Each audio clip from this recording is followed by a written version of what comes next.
Please don't let my mommy lose her job, the little girl whispered, her voice trembling in the echo of the corporate lobby. People in tailored coats slowed, confused, staring at a child who didn't look like she belonged here. Her mother's uniform sleeves were still damp from the morning shift, her ID badge blinking red after being deactivated without warning. The CEO had been walking past, surrounded by silence that followed wealth, when the words hit him like a break in routine. No one moved. No one knew why she thought he was the only one who could stop it. And then something unexpected happened. Mara Hensley had never planned to raise a child alone in a one-bedroom apartment on the south side of Chicago, but life rarely cared about plans.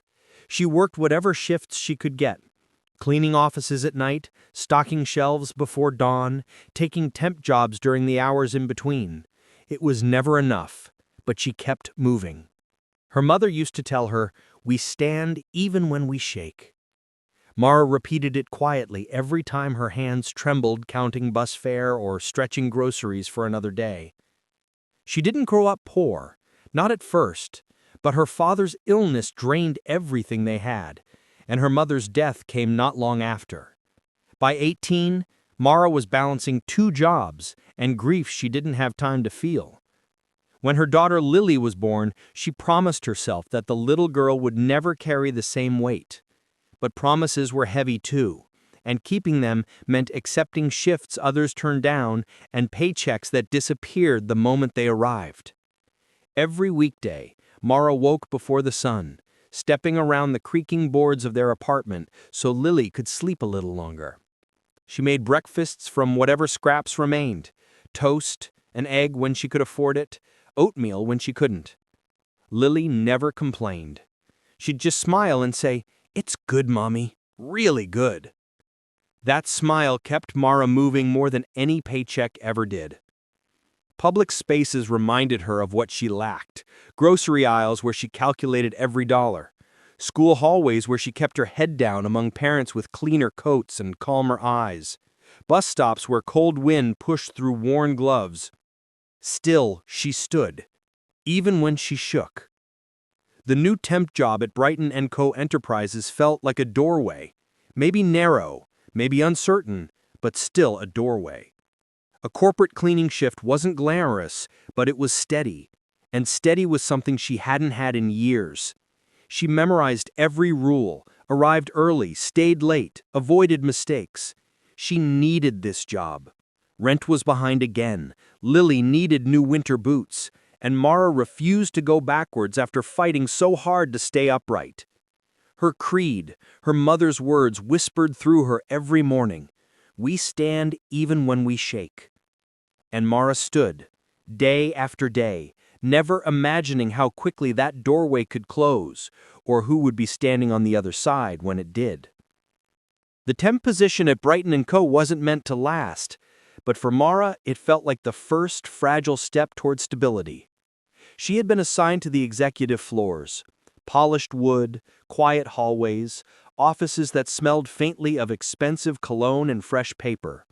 The pay was higher than her other jobs, and if she kept this contract through December, she'd qualify for a longer-term placement. That meant consistent income. That meant rent caught up, lights kept on, and a Christmas where Lily wouldn't have to pretend that a thrift store toy was exactly what she wanted. Her supervisor told her, "Just keep your head down and do the work." Mara did exactly that. She cleaned meticulously, learned which executives preferred lemon-scented wipes and which disliked noise, and avoided lingering anywhere she wasn't supposed to be. Every shift felt like walking on a thin line that could snap if she stepped even slightly wrong. What was at stake if this job fell apart wasn't just a paycheck. It was the illusion of progress she'd built, brick by brick. It was the hope Lily carried each morning when she asked, "Will things get better soon?" This job was Mara's yes, the only one she had left. It happened on a Thursday morning, the kind where exhaustion settles into the bones before the day even begins. Mara had been assigned to clean a conference room before an early executive meeting. Simple, routine work. She wiped the table, arranged the chairs, emptied the trash bins, and checked the floor for anything out of place. Everything looked perfect. She locked up and moved on. An hour later, her supervisor, Dana, stormed into the janitorial storage room, jaw tight, walk sharp. "Mara, conference room B is a disaster," she snapped. Mara froze. "I cleaned it this morning. It was fine when I left." "Well, the executives didn't think so." Dana crossed her arms. "Coffee spilled on the table, trash back in the bin. Someone said you rushed through it." Mara shook her head. "I didn't. I swear I didn't." But Dana wasn't listening. She already had an audience, 2 other cleaners standing nearby and an HR intern lingering at the doorway pretending to inventory supplies. Public humiliation worked better when there were witnesses. "Look," Dana continued, loud enough for everyone, "I vouched for you, but if you can't handle basic responsibilities, we'll have to replace you. This company has standards." A replacement. The words scraped at Mara's chest. "I didn't leave it like that," she repeated, voice thin. "Someone must have gone in after I—" Dana cut her off. "Are you accusing an executive of lying?" The room went silent. Everyone knew that accusing upward was suicide. Mara's face flushed, heat rising up her neck. She hadn't accused anyone, she had simply spoken, but the trap was already set. Someone had gone into that room after her. Someone had likely made the mess, and someone had decided she would take the fall. There was more. Dana pulled up a tablet showing a blurry still from a hallway camera.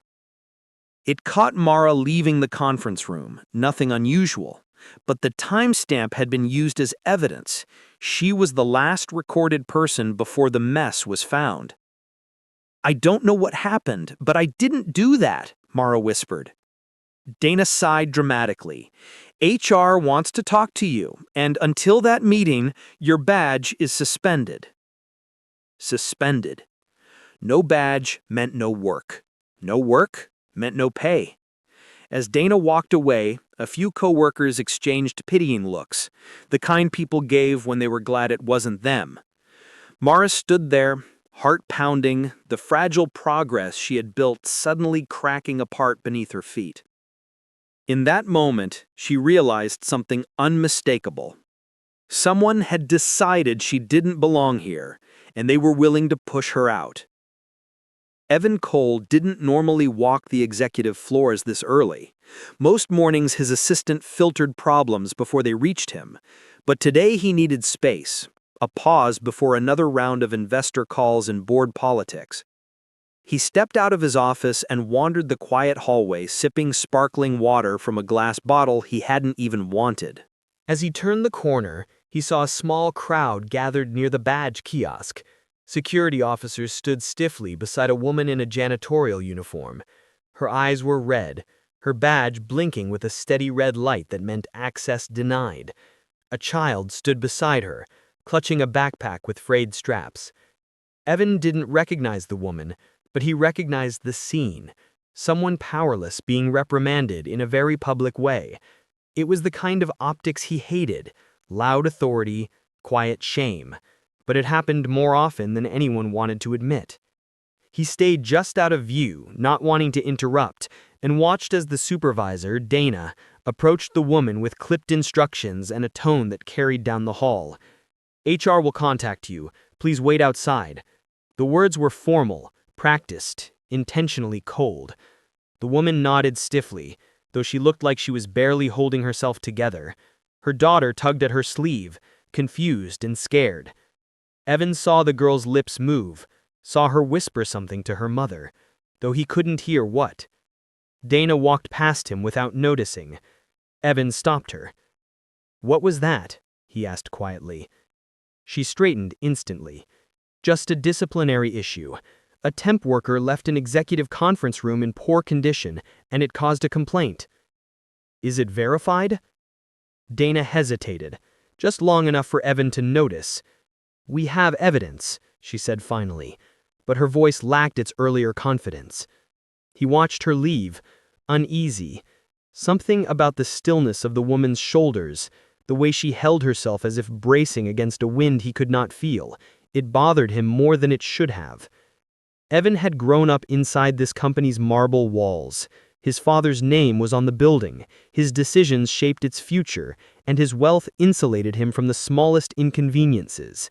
Yet he couldn't ignore what he saw, a system that moved too fast to question itself, too structured to consider if it had crushed someone without cause. He looked once more at the mother and daughter standing alone near the locked entrance.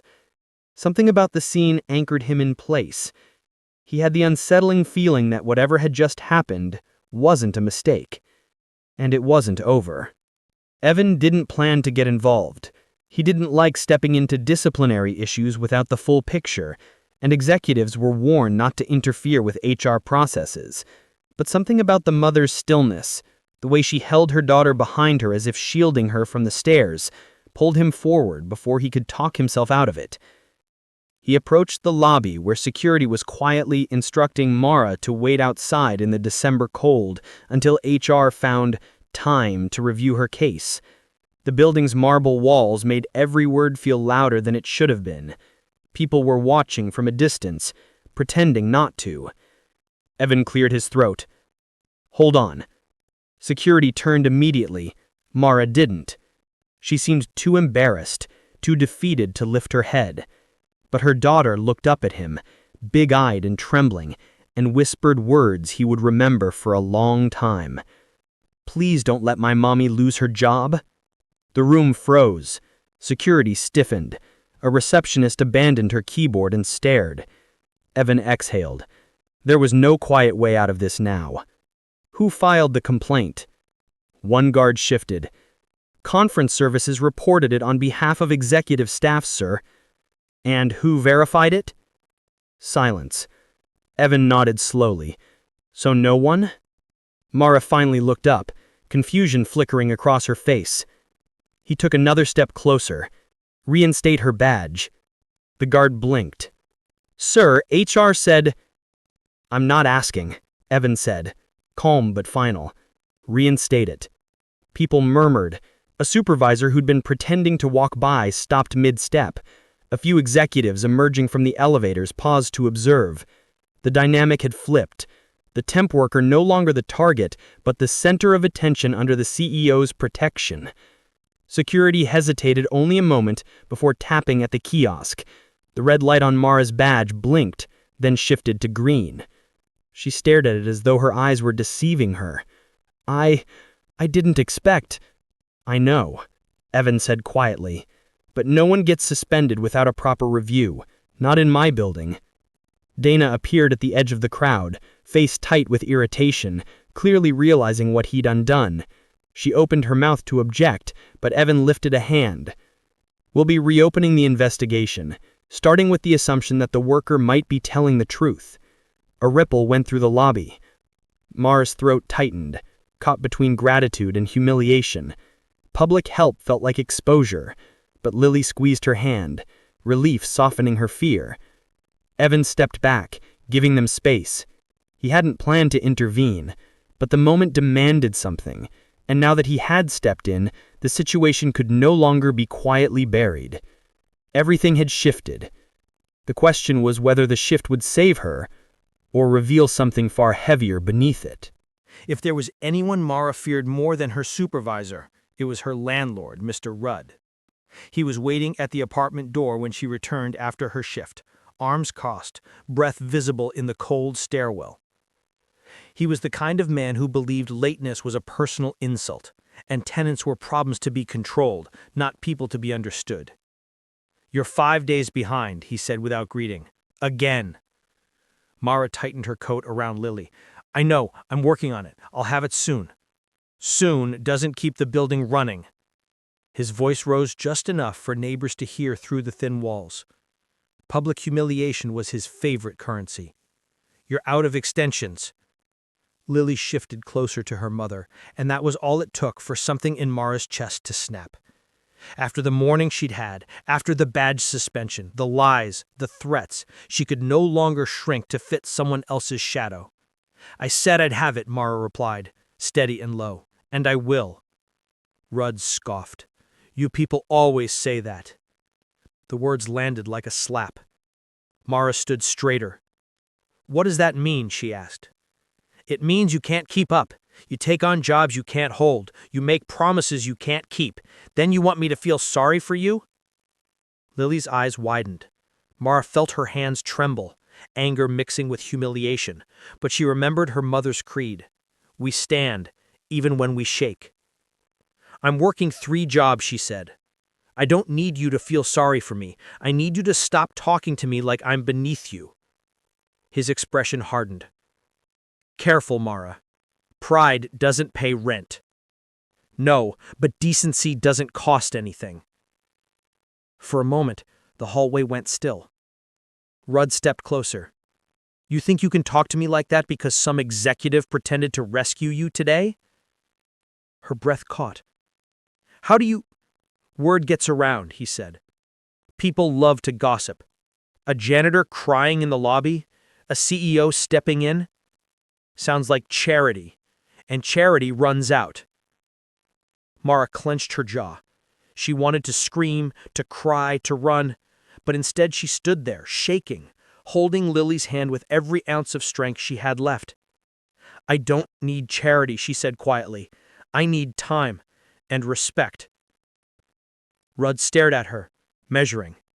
Then he pointed a finger at her door. "1 week. After that, I start paperwork." He walked off, footsteps echoing harshly down the stairwell. "Mommy?" Mara knelt, breathing slowly, steadying herself. "It's okay," she whispered, though her voice wavered. "We stand, even when we shake." But as she unlocked the door and ushered Lily inside, she couldn't help wondering if standing would be enough this time, or if everything was about to collapse. Evan asked Mara to meet him the next morning, not in his office, but in a neutral corner of the lobby near the employee break area. He had told his assistant it was a quick clarification regarding yesterday, but the truth was more complicated. He needed to understand what actually happened, and part of him wanted to make sure she was all right. She arrived cautiously, Lily in tow because school drop-off hadn't opened yet. Mara stood rigid, hands clasped, eyes avoiding his. Lily held her mother's coat sleeve like it was the only stable thing in the world. "Thank you for coming," Evan said. Mara nodded with forced politeness. "I didn't think declining was an option." He winced. "You're not in trouble. I just want to know what really happened." Mara didn't answer. She looked exhausted, defensive, cornered. Evan tried another angle. "You shouldn't have been suspended without evidence. I'm working on fixing the process." She let out a small, sharp breath, half laugh, half disbelief. "You can fix a process, but you can't fix what people think of someone like me." He frowned. "I'm not judging you." "You stepped in publicly," she said, voice low but edged, "in front of security, in front of the whole lobby. People talked. They looked at me differently all day, like I couldn't solve my own problems. That wasn't my intention, but that's what happened." Her words stung more than he expected. He crossed his arms, trying to understand. "So, you would rather I'd done nothing?" Her eyes flashed. "I would rather not be put in a position where I need rescuing.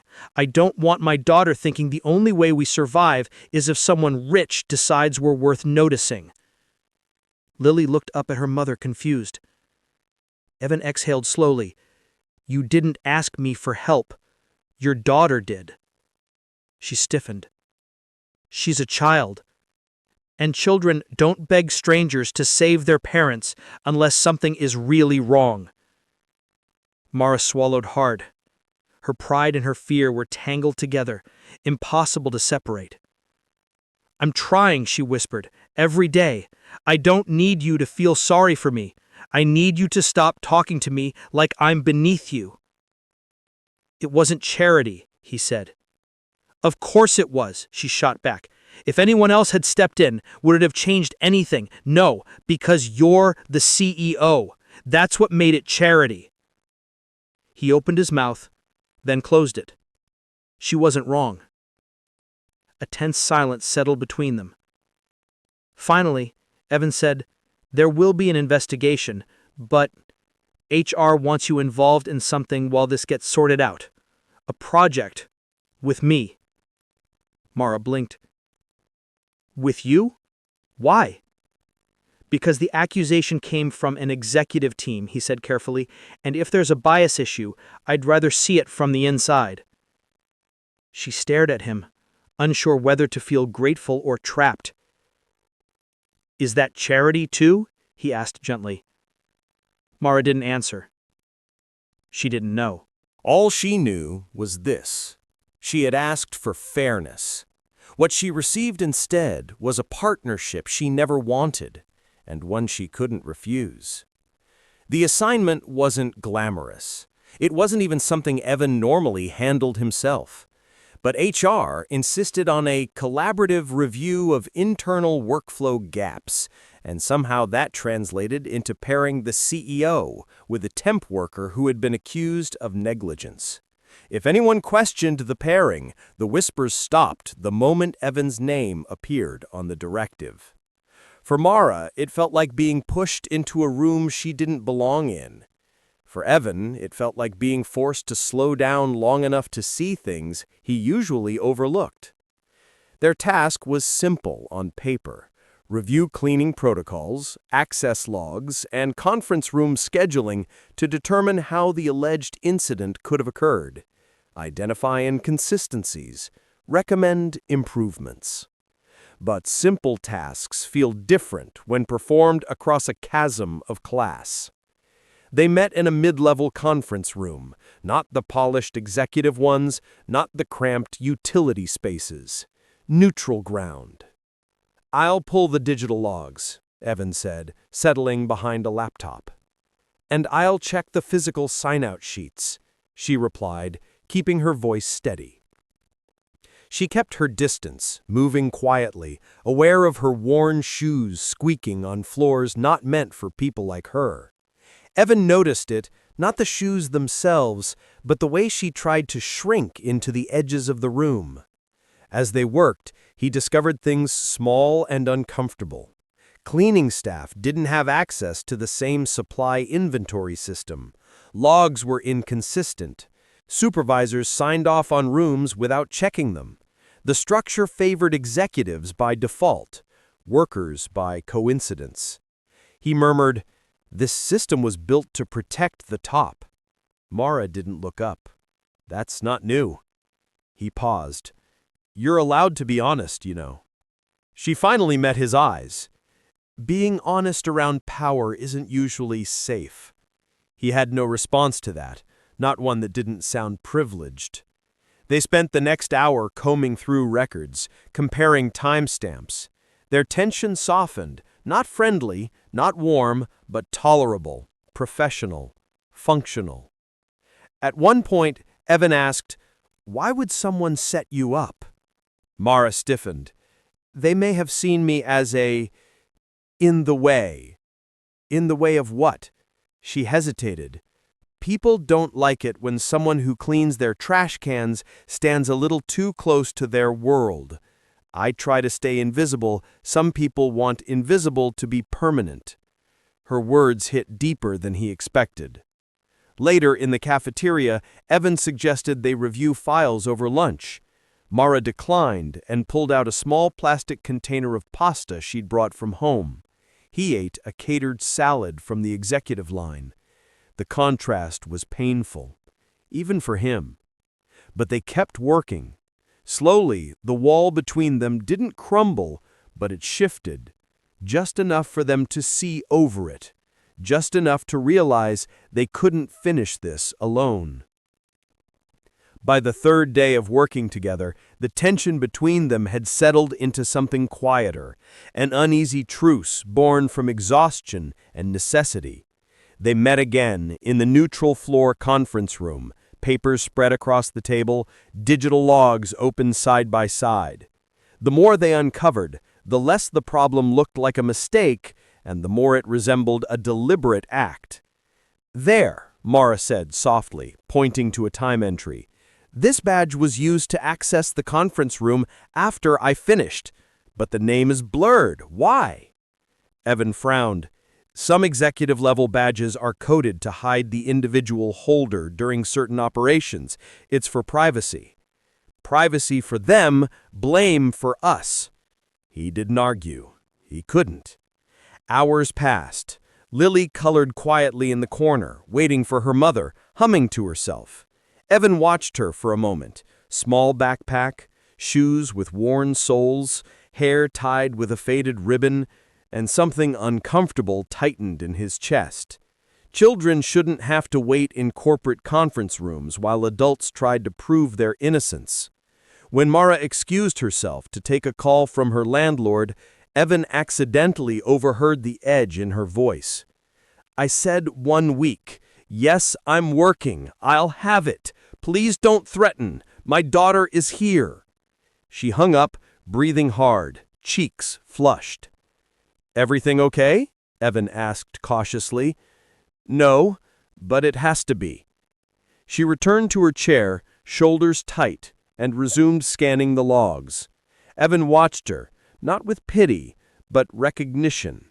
She lived on the edge, pushed by pressures no one bothered to see. And then, unexpectedly, she turned the question around. "What about you? Why do you care so much about a temp worker's accusation? CEOs don't get involved in things like this." He wasn't used to being questioned. He leaned back, exhaling. "Because every decision I make feels like a trap. If I act, I'm accused of meddling. If I don't, I'm accused of ignoring people. My father built this company with impossible standards. Every board member wants something. Every investor wants something. Every step is political." Mara stared at him, surprised. "You think I'm not allowed to be human," he said quietly, "but I'm not allowed to be wrong either." Their gazes held, something shifting between them, an unspoken acknowledgement. He was trapped at the top, she was trapped at the bottom. Different chains, same confinement. Lily looked up at them both, sensing the moment but not understanding it. Mara finally broke the silence. "Maybe we're both standing, just shaking in different places." Evan managed a faint, tired smile. "Maybe we are." The realization settled between them, changing the nature of what they were doing. They weren't just proving her innocence anymore.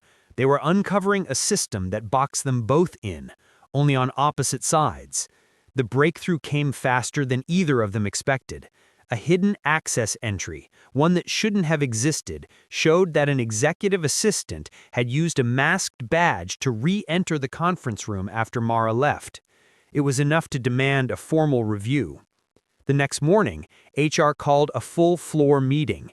Executives, assistants, supervisors, everyone who had whispered about the janitor incident now gathered in a polished conference hall. Mara stood near the back, trying to disappear. Evan stood at the front, shoulders squared. He spoke plainly. An employee was wrongly accused. Evidence was ignored. Systems were manipulated. Eyes darted. Dana shifted uncomfortably. And the person responsible accessed the room using privileged clearance, then let someone else take the fall. Gasps, murmurs, a sharp intake of breath from the guilty assistant. For the first time, Mara watched power tilt in her direction, not as mercy, but as justice. Then Evan stepped aside and said, "Mara Hensley deserves the floor." Silence. Real, heavy silence. With shaking hands, Mara spoke, steady, honest, unembellished. "All I wanted was to work, to stand on my own." And in that room built for people far above her, she finally did. 3 days later, Mara found herself standing once again in the same marble lobby where everything had begun, where her badge had turned red, where people had stared, where Lily had whispered the words that cracked open a world she never meant to enter. Only this time, the lobby felt different. Her badge was green. HR had cleared her name formally and publicly. Dana had been reassigned, the executive assistant responsible had been suspended pending further action, and most unexpected of all, Evan had insisted the cleaning staff receive updated protections, clear logs, fair reviews, and procedures that worked for everyone, not just those at the top. Mara hadn't asked for any of it, but it had happened. Lily tugged her coat sleeve. "Mommy, can we show him my drawing now?" Mara smiled softly. "If he has a minute." They approached the reception desk where Evan was finishing a conversation with his assistant. He turned, genuinely smiling when he saw them. "Good timing. I have something for you." He handed Mara an envelope, not thick with money, not charity, just a letter. She opened it slowly. "Permanent employment offer. Full benefits. Starts January." Her breath caught. "Evan, I don't know what to say." "You don't have to say anything.